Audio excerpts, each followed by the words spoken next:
हरिओम। सदगुरु ITI online classes में आपका जो है इलेक्ट्रीशियन ट्रेड में एक बार पुनः स्वागत है।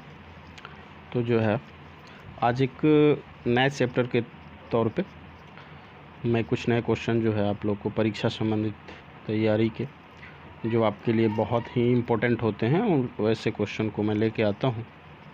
तो जो है आज का क्वेश्चन हमारा देखते हैं क्या है,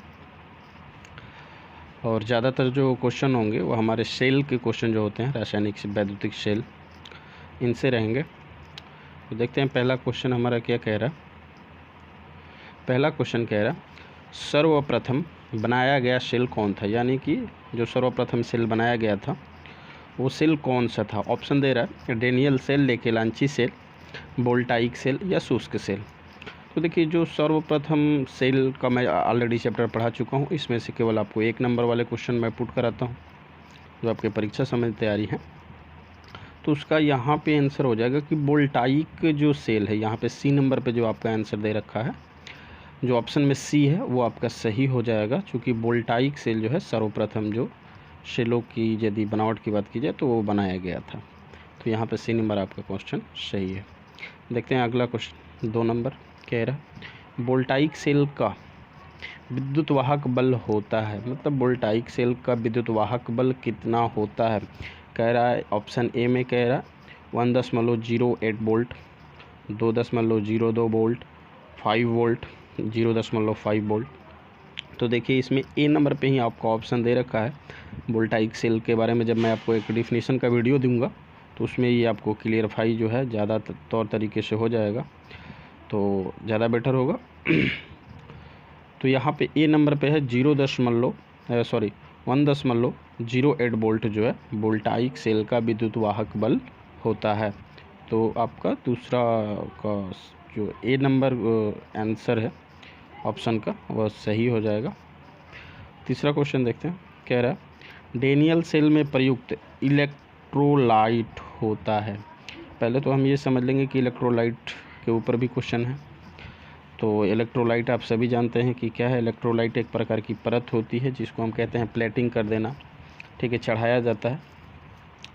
तो ये तीसरे का कह रहा है कि डेनियल सेल में प्रयुक्त इलेक्ट्रोलाइट होते हैं, मतलब किसके बने होते हैं, वो प्लेटिंग की बात नहीं कर रहा। तो ऑप्शन दे रखा है कॉपर सल्फेट, सल्फ्यूरिक अम्ल, मैग्नीज ऑक्साइड, जिंक ऑक्साइड।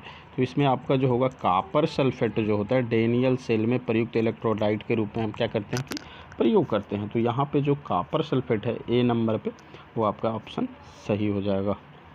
दूसरा देखते हैं। नेक्स्ट क्वेश्चन कह रहा 4th नंबर कि शुष्क सेल किस सेल का शोधित रूप है। कह रहा है जो शुष्क सेल है, शुष्क सेल को यदि कहा जाए तो हम लेकेलांची सेल भी कहते हैं।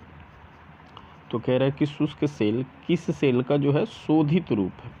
ऑप्शन आपका दे रखा है voltaic cell, Daniell cell, Leclanche cell या किसी का नहीं। तो हमने पहले भी आपको कहा था कि शुष्क सेल को हम लेकेलांची सेल भी कहते हैं।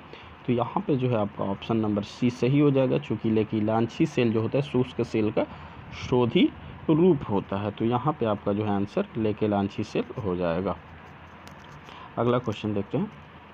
कह रहा अगला क्वेश्चन लेकेलांची सेल में इलेक्ट्रोलाइट के रूप में क्या प्रयुक्त किया जाता होता है, क्या प्रयुक्त होता है या किया जाता है, दोनों क्वेश्चन बन सकते हैं। लेकेलांची सेल में इलेक्ट्रोलाइट के रूप में क्या प्रयुक्त होता है। कह रहा ऑप्शन देख लेते हैं एक बार। Ammonia chloride, copper sulphate, manganese oxide या H2SO4। तो जो आपका 5 नंबर का क्वेश्चन है 5 नंबर का जो आपका आंसर बनेगा वो होगा अमोनिया क्लोराइड, क्योंकि जब इसमें इलेक्ट्रोलाइट के जो रूप में प्रयुक्त होता है उसको हम कहते हैं अमोनिया क्लोराइड का जो होता है मिश्रण या घोल जो भी कह सकते हैं, वो उसको हम प्रयोग में लेते हैं। तो इसमें जो है अमोनिया क्लोराइड आपका 100% सही आंसर होगा। नेक्स्ट क्वेश्चन देखते हैं। निम्न में बटन सेल किसे कहते हैं। हाँ, बटन सेल काफ़ी इम्पोर्टेंट है, चूँकि बटन सेल जो होता है इससे रिलेटेड क्वेश्चन आते हैं और ये इलेक्ट्रिक भाषा में बहुत ही सरल चीज़ है। आपका ये दूसरे नाम से भी रिलेटेड है, दूसरी इस पे कुछ ऐसी चीज़ें हैं जो कि दूसरा नाम भी है। कह रहे Leclanche cell, voltaic cell, mercury cell, lead acid cell. जी नहीं, यहाँ पे सी नंबर ऑप्शन आपका सही हो जाएगा, मरकरी सेल। मैंने कहा कि दूसरा भी नाम इलेक्ट्रिक में प्रयोग है, यानी कि जो आपका वेपर मरकरी है ना, वैसे ही इसका भी नाम है मरकरी सेल। तो इसमें जो हो जाएगा आपका question number answer number C option का सही हो जाएगा।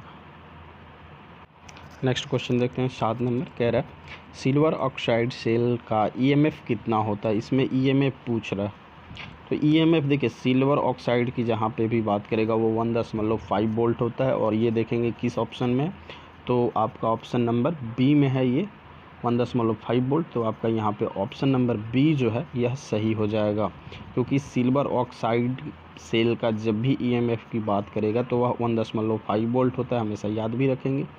और ये आपका बी नंबर ऑप्शन दे रखा है, तो यहाँ पे आपका बी नंबर ऑप्शन सही हो जाएगा। नेक्स्ट क्वेश्चन देखते हैं, प्राथमिक सेल की अपेक्षा द्वितीयक सेल के विद्युत वाहक बल होता है।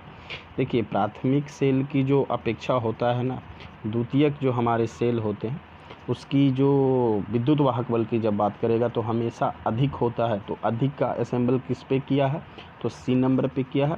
तो यहाँ पे हमारा सी नंबर ऑप्शन जो होगा सही हो जाएगा, क्योंकि प्राथमिक सेल की अपेक्षा जो होता है हमेशा ही द्वितीयक सेलों का जो विद्युत वाहक बल होता है वह अधिक होता है। तो यहाँ पे अधिक का ऑप्शन जो दिया है सी पे दिया है, तो हमारा सी नंबर यहाँ पे सही हो जाएगा। नेक्स्ट क्वेश्चन देखते हैं। नेक्स्ट क्वेश्चन क्या कह रहा है, नेक्स्ट क्वेश्चन कह रहा है निम्न में से कौन सी क्षारीय सेल है।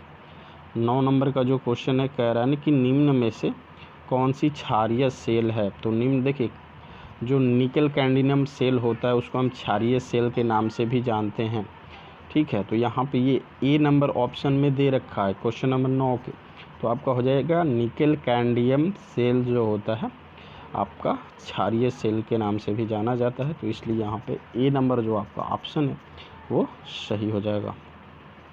नेक्स्ट क्वेश्चन देखते हैं। नेक्स्ट क्वेश्चन क्या कह रहा है, नेक्स्ट क्वेश्चन कह रहा है कैडमियम धातु के प्रयोग से सेल का आंतरिक प्रतिरोध जो होता है, ये पूछ रहा है कि आंतरिक प्रतिरोध क्या होता है। देखिए जब कैडमियम धातु का जहाँ पे प्रयोग कर देता है और आंतरिक प्रतिरोध पूछेगा तो हमेशा समझ लीजिएगा कि उसका मान कभी बढ़ेगा नहीं, उस पर कोई प्रभाव भी नहीं पड़ेगा, अनंत भी नहीं होगा। तो केवल क्या बच रहा है, घटता है। यानी कि जो हमारे कैडमियम धातु का जो प्रयोग हम जब भी करते हैं उसके आंतरिक प्रतिरोध के लिए, तो वहाँ पे हो जाएगा कि जो उसका प्रतिरोध होगा वो घटेगा, ना कि बढ़ेगा, ना ही उस पर प्रभाव पड़ेगा, ऐसा तो नहीं है, लेकिन उसका जो प्रतिरोध होगा हमेशा घटेगा, चूँकि इसमें केवल प्रतिरोध पूछा है। नेक्स्ट क्वेश्चन देखते हैं। कह रहा है चार्जिंग क्या है। तो बहुत सिंपल क्वेश्चन है ये। तो चार्जिंग क्या है, कभी भी आप देखे होंगे कि जो चार्जिंग होता है किसी भी सेल को तो हम पुनः जो होते हैं किसी संयोजन में लगा देंगे। चूँकि सेल हमारा डीसी होता है तो हम उसको डीसी से ही संयोजित करते हैं। तो किसी भी सेल को डिस्चार्ज होने पर जो हम पुनः चार्ज करते हैं, डीसी स्रोत से जोड़ते हैं, वो हमारा चार्जिंग कहलाएगा। तो इसमें बी नंबर ऑप्शन पे दे रहा है कि किसी सेल को डिस्चार्ज होने पर पुनः डीसी से जोड़ना जो है चार्जिंग कहलाती है। आम बात है। क्वेश्चन 12 नंबर देख लेते हैं। 12 नंबर क्या कह रहा है, कह रहा है कि बैटरी चार्जिंग के लिए किस प्रकार की स्रोत की आवश्यकता होती है। तो यहाँ पे ऑलरेडी पहले से मैंने ट्रिक कर रखा है, केवल डीसी स्रोत की। यहाँ पे देखिए सही आंसर आपका हो जाएगा केवल डीसी स्रोत। तो ये आपका जो है 12 नंबर का बी नंबर जो ऑप्शन है ये सही है।